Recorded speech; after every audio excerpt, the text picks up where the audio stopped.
at 2-2 for first in the NFC East, and the Eagles, who many picked to win the division, are 1-3. Skip Bayless, this division completely up for grabs. Who is in control right now of the NFC East? Because I'm objective about my team as opposed to other people on this show. I'm going to just lay it on the line for both of you. Please do. You're a real New York Giants fan. Thank you. You're a faux New York Giants fan. Whatever. But that's okay. Steelers fan, yeah. Okay. Connecticut, Oklahoma City. Y'all have no credibility. I ain't worried about you. you. Okay, I'm going to give you New York Giants today. And I'm going to tell you, your team is about to jump out to a commanding lead in the NFC East, because your team has won 2 straight games, won it obviously at Buffalo yesterday very impressively, and you are about to beat San Francisco.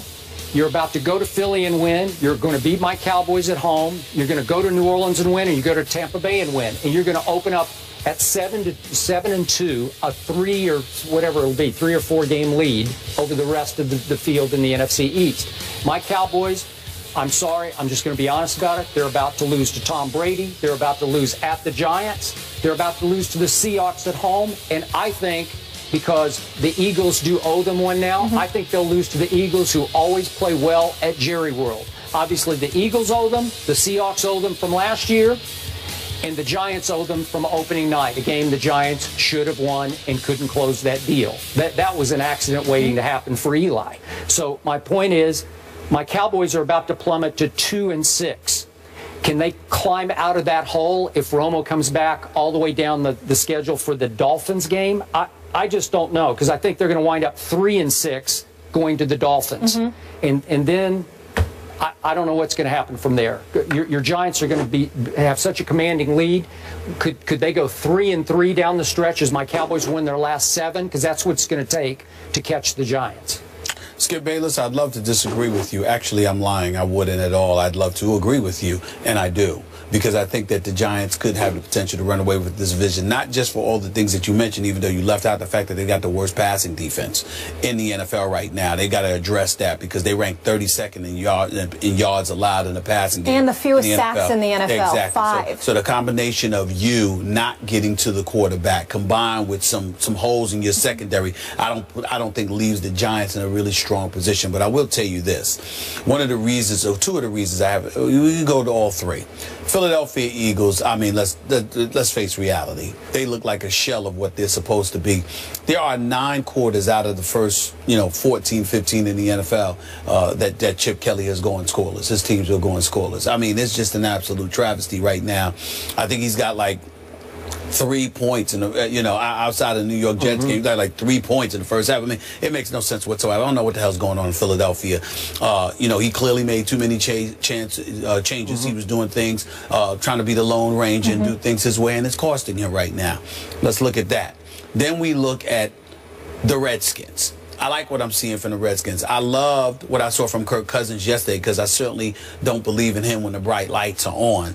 But he showed up yesterday in a big-time moment, and he deserves to be commended for that. That touchdown to Pierre Garçon, that drive itself, I think he did some good things, remained composed, didn't throw any interceptions. A couple of risky throws he did to the side that made me a bit nervous. But outside of that, I thought he did a really good job. Where I lose it with the Redskins is their schedule. Your next 2 road games are at Atlanta and at the New York Jets.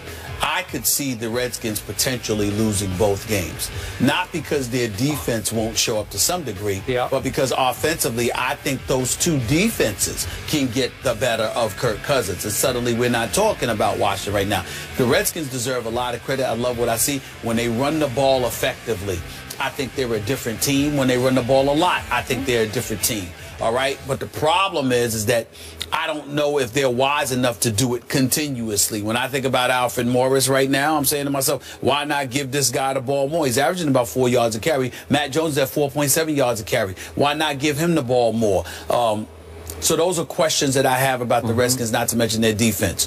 When I look at the Giants, what they're doing, their defense, despite their struggles in the passing game, their defense has been surprisingly solid for the most part. It has. When I look at Victor Cruz and the fact that he hasn't played yet, and they've been able to do what they've been able to do offensively, three-headed monster in the backfield. Then you got Odell Beckham Jr. with Ruben Randle having stepped up. The offensive line not as anemic as it has been in the past. And you have an experienced quarterback.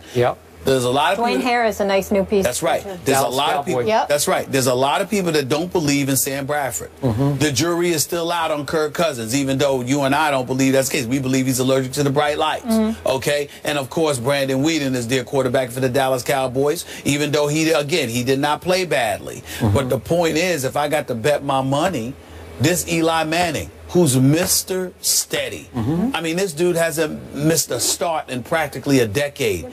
He plays every game. He's there. He's all-reliable. And I think when you look at it from that perspective, you got to roll with the Giants right now as to them being the biggest threat to knocking off the Cowboys in the NFC East in terms of division champions. Do you agree with me they're about to take a commanding lead in the division? I think they'll continue to win. I would say so, because I think that the Redskins could potentially lose their next 2 games, and I definitely think that Dallas is going to lose to New England. So I don't want to say commanding, because the Giants started out 0-2, so they got some ground to make up. Plus they lost to Dallas along the way, so they have some ground to make up. But do I think that the Giants can find themselves in first place at some juncture in the immediate future? Yes, I do. I'm talking about sole possession in first place. Yes, I can see that. I'm going to be much bolder. I'm just looking at the next 5 games for each of the teams. Now, Dallas has a bye, so only 4 games will be played in the 5-week stretch. The Giants are going to win 5 in a row, which would make it 7 in a row. So that would make them 7-2. Washington will lose at Atlanta, at the Jets, and then in 2 more weeks at New England. So they've got 3 out of 4 games that they could lose and will lose, I think. So they'll go 4-5 in this stretch. Then Philly has 3 winnable games in their next 5, and I think they're not terrible. They're just not what we thought they were going to be. They're not a team. They're a different team in the second half, The Philadelphia Eagles have a lot of talent. I don't know why they start so slow. The Philadelphia Eagles have a lot of talent. Let's be clear about that. But they're not a team. As constructed, it doesn't make sense to have those pieces together if you want to do what Chip Kelly says he wanted to do. So I'm still going to give them 3 of their next 5. That would make the Giants 7-2. Philly and Washington 4-5, and it would make my Cowboys 2-6. Okay, now think of the gap: 7-2, all the way down to 4-5. So that's a 3-game lead after 5 more games. That's what's going to happen here, and then we'll see if they can hang on the second half of the year. If Romo and Dez come back. It's very possible, Skip. I'm cool with it, Very Skip. possible. Over the last 4 years, every team in that division has won the NFC East, so we will see what happens this year. Clay Matthews takes aim at Colin Kaepernick in more ways than one on Sunday. Was it fair to call out San Fran's quarterback? We'll discuss that next. And we're here for your Monday motivation. Stephen A. is fired up to respond to Kevin Durant, and Skip has a strong response to his guy from Vandy beating the Raiders. Check out our Instagram page right now so you can see everything we're touching on at the desk today.